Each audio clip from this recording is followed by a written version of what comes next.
whatever I want. The last time I saw Dr. Jamali, he said, "You don't need to see me anymore. You do what you want."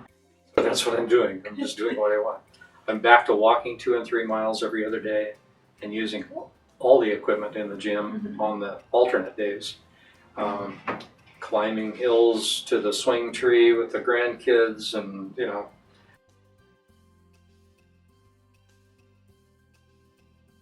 most days, as he predicted, as Dr. Jamali predicted, I don't even think about the pain. In fact, I don't usually even remember that I had this procedure done.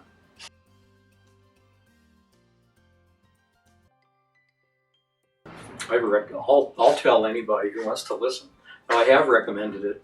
I have a neighbor just around the corner who had the same problem. He had a similar problem, but his right hip he was in terrible pain all the time. He saw my recovery. He knew about my preparation, who I was going to, and when he saw the speed of my recovery, I did away with the walker after 2 weeks. And then Dr. Jamali really wanted me to carry a cane, so that's what I did. I carried it.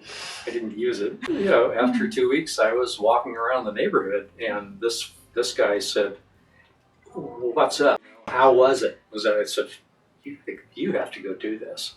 So he did it.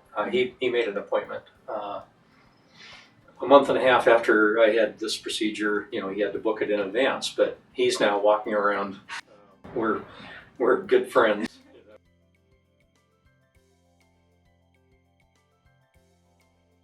The other reason I selected Dr. Jamali on my own for my own research was I loved his bibliography of scholarly papers that he has written with peer review that are way out there on the horizon of surgical progress. So he's really on the forefront of research in his own area. So that was plenty for me to choose him.